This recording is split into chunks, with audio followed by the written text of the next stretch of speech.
Hello and good morning, YouTube. So today was the leg and booty day. I'm vlogging after the workout because I'm just going to be real with you guys. I wake up between 3 and 3:30 to do my workouts because I do not have time in the rest of the day with working, kids, blah, blah, blah, to actually get it done. So I'm not going to vlog at 3 o'clock in the morning because if you think my hair and face looks bad now, then you want to see me at 3 o'clock in the morning because it's an even worse sight. FYI, yes, address the hair situation. It looks scraggy, looks horrible, and I have no makeup on as per normal. I've said this in many of my previous videos, guys. I'm not one for hair makeup tutorials and looking all glammed in the gym. For me, I'm not against that. If girls want to do that, that's totally fine. It's just not my thing. I can't actually locate my makeup bag, so I'm not going to spend the time applying stuff that is just going to come off when I'm very unladylike with my towel and rubbing my face and sweating my tits off, basically. So addressing the current look that's going on, and let's just get straight into the workout, shall we? So this is booty leg day. Quite a favourite, I think, of many young girls or middle-aged females trying to build their bum. Don't know why I've done that. Personally, I used to love leg day. Now, and for whatever reason, I do prefer working upper body. And that's not because, I enjoy the pump that it gives me and that I look in the mirror and on my biceps and triceps and all this. In fact, quite the opposite. I take pre-workout with a pump, which gives me a pump, and effectively I prefer that pump to be on the lower part of the body, in particular the booty. Because I am one that wants to chase the booty gains. I have been for the last 2 years, but I think people are becoming more realistic. It's not fun at 2 o'clock in the morning when you wake in the middle of the night, and people and females who have had kids, you will never not wake up in the middle of the night after you've had children. I wake up at least once, twice, just to go to the ladies in the middle of the night. And it's seriously not fun when you think you're gonna make the toilet and you crouch down or squat down to try and get to the toilet seat, and the pain is unbearable. You just don't get that with an upper body day. Yes, my triceps hurt today from yesterday's push day, but it's not gonna stop me from doing anything. There is a serious burn DOMS effect that you get with legs that just makes you feel drained.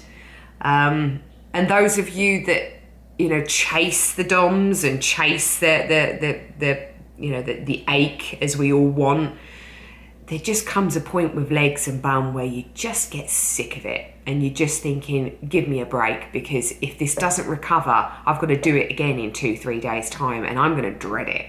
Now, without further ado, let's get into the workout. So I always start leg day. I never really do any warming up on any CV machines. If those of you who prefer to go on the treadmill for 5-10 minutes and walk on an incline, or get on the step machine and do a few sort of kickbacks while you're on there, activate the glute, that's fine.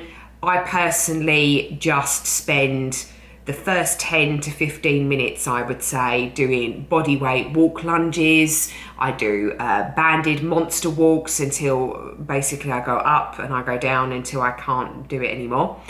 Banded kickbacks is another one. I really like to feel the pump on my glute, and this one really gets it. You've got glute bridge thrusts or hip thrusts, or sort of resistance band, glute, what do they call them? Glute thrusts, I would say. Yeah, I'd say that's a glute thrust. I actually really do feel these a hell of a lot more than glute bridges, by the way, guys. If you've ever tried it, just wrap a resistance band around the squat rack, step into it, kind of wiggle your way out, get your sort of hips in line with the band and just kind of pulse and squeeze and go up and down and up and down. You really do feel that in the booty. In fact, I felt a real burn before my squats on this, so give it a try.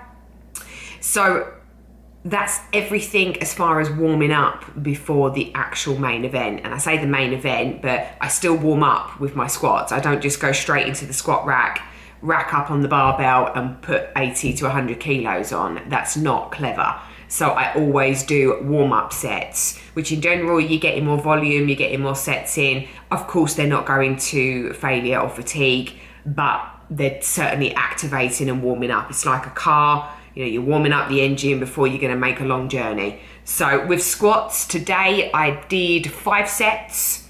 I managed 9 reps with 80 kilograms. I have lightened the load this week and done higher reps simply because I'm due on. I think my progesterone has kind of come in, whacked out the estrogen, and I'm not feeling strong. So there you go.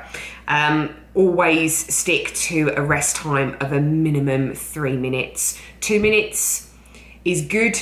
3 minutes is best. If you want to get in another 9 reps on your second, third, fourth, fifth set, you need to give yourself and your body time to recover with a compound move like a squat. Okay, so moving on. The second exercise of today was a tricep. Tricep meaning 3 exercises performed back to back with very little rest in between. And you will see me within this set, I am cardiovascular wise struggling. I don't do cardio, so my recovery time in between sets is impaired to somebody who's uber fit and runs however many miles. This tricep today was dumbbell walking lunges. For me, walking lunges has been a complete game changer where my lower half is concerned. Some people love them, some people hate them. I personally love to hate them. I have found that if I don't perform walk lunges on my leg day, I just don't feel that it's been a proper leg day for me. It's something I need to tick off. It's something that I really feel the pump. I push through my heel on every step, alternating. I have to adjust my balance when I'm doing walk lunges because of the sheer weight that I'm holding in the dumbbells. But every single walk lunge that I do, you'll notice sort of as a slight tip forward. Try not to swing the weights. Your core is constantly engaged. If you want a great ab workout, ladies, this is by far what you need to be doing. Compound exercises, in particular walk lunges, because my abs really hurt after walk lunges. Not only that, my bum. So moving on, we did 20 walk lunges with 26 kilograms dumbbell in each hand. So whatever the hell that is. I did 20, so 10 up, 10 down. I put the dumbbells down. I then went straight into, this was my first attempt actually for a long time at a goblet squat, and I was holding a kettlebell. It was about 20 kilograms. I put the band across, sort of my thigh area, just above the knee. I got about 12 reps into this particular set. I just wasn't feeling as though they're doing a lot for me. I didn't feel right. My back didn't feel right. I know I had my form correct. It just wasn't working. So in my second and third tricep, I will walk you through what I did next. But just for the purpose of the video, this was the first tricep I performed. So we did walk lunges for 20, we did goblet banded squats for 12, and then we finished with my all-time favorite hamstring builder, which is the Romanian deadlift with dumbbells. Again, heavy weights. Really keep that spine, don't be rounding the back, girls. You want to contract the glutes. I like a slow lowering phase. It puts more time under tension on the muscle and I just get more out of it. You want to squeeze that glute as you're coming up. And it's a hip dominant movement. It's not a back movement. It's not a competition of who can get the dumbbells as close to your toes as possible. Those of you that are incredibly flexible, fine, that's brilliant. I'm not. I go probably midway to the shin. I can feel it on my hamstrings and glutes. That's enough for me to get the job done. So just want to go into the second version of my tricep, which was I did my walk lunges. Second set's always easier. Don't know why. Have no science evidence-based answer for that. Just was. Maybe it's because I've warmed up a little bit. I don't know. Or it's like midway through and I'm thinking, yes, they're almost done. So I did my normal 20 walk lunges, then went straight into Romanian deadlifts this time. So that was my second exercise and I performed 12 reps. Then to finish off, rather than doing the goblet squats that I'd done in the first round, I opted for doing hip thrusts banded, but with a 20 kg dumbbell. In fact, I really chose incorrectly because the nearest dumbbells to me were hexagon shaped ones, which if you're lean around the hip area, is just a bastard. So just saying, I did 20 reps on the hip thrust and I'm telling you, my bum was on fire. You don't need to load up heavy. If you're not going to load up heavy, concentrate on the mind muscle connection. Just think, squeeze the butt, squeeze the butt, squeeze the butt. Keep your chin as close to your chest and you want to thrust up with the hips. This part of your, you know, your torso, so your chin to your, I don't know, belly button, almost is like a stiff board really, because it's all about the hips. When you get these right, they will build your bum. If you get them wrong, you're just going to end up with a sore back and maybe a bit of a quad dominant and hip move that makes your quads or your hamstrings a bit more sore. Okay, moving on. So the second, oh, that's not second. Oh, forgive me. Go back. So the third exercise, number three, 1, 2, 3.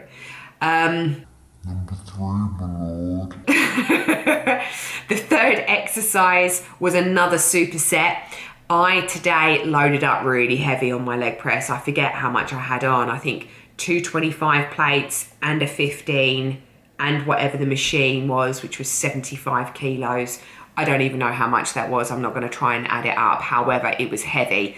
I performed a superset, so 2 exercises back to back, and I opted today for the leg press with a wider stance. Again, toes pointing out at least 30 to 45 degrees, maybe more. Give that glute activation a bit. Supersetted the leg press with frog pumps. Now these can be quite difficult. In fact, it's a knack to get your feet in the dumbbell. You can do them body weight, by the way, and they're just as hard. But if you begin to progress and you want to become more advanced and get more of a squeeze, then using a dumbbell is the only way to kind of add weight, or a barbell across the knees. I personally find a dumbbell in between my feet is the most comfortable, and even that, it's not comfortable. You want to position your hips like at the end of the bench, you know, squiggle or whatever, wiggle yourself onto the bench. I like to hold on underneath like of the bars of the bench just to take the pain away from my arse. And then I kind of cup my feet around the dumbbell. I do a lot more pulsing with my frog pumps right at the top, which is where I feel the most activation in my backside. Not everybody will, you know, be the same. You might feel more of a contraction going all the way down and all the way up. Personally, for me, I did pulses. So we did 3 rounds of this exercise, or three rounds of the superset. We did 10 reps on the leg press, and then we did 12 reps on the frog pumps. Okay? Right, last but not least, this was the finisher. So we got on the hip abduction machine. I did a bit of a drop set, if you can call it a drop set. I had about 85 kilograms on the machine load. Again, work with what you've got, you know, work with what is best for you, you know, choose lower, higher weights, whatever is going to get you to the end, and perform every single rep as best as you possibly can. I started off this move with 15 1.5 reps. So you go 1.5, 1.5. I then dropped the weight by 1. So if it was on 85, it might drop down to 70 or 80, 85, 80, whatever. So just drop it down by 1. I then performed 15 butterfly pulses, and then I drop it down 1 more and do another 15. So that's a total of 45 reps, and maybe more if you count in the half. So what is that? I don't know, 52.5 if you want to get technical, whatever. So we did over 50 reps on the hip abduction machine. I then attempted to superset this with hamstring ball curls, only to realise that my hamstrings were shot to bits. I managed, I think, 15 reps on my first attempt. By the time I'd done the second round of them hip abduction, believe me, I was just done. I think I got 10 reps on the hamstring ball curls. I didn't even attempt a third round because the most key thing for me to finish was the hip abduction machine. And I did them lovely. So there you go. Got a nice little pump in the booty. So that was leg day, guys. Thanks for watching. If you did like my video, it's all flashing all over the show. So like, subscribe, tell a friend. I don't care about you, but not anymore. 'Cause you forgot about us.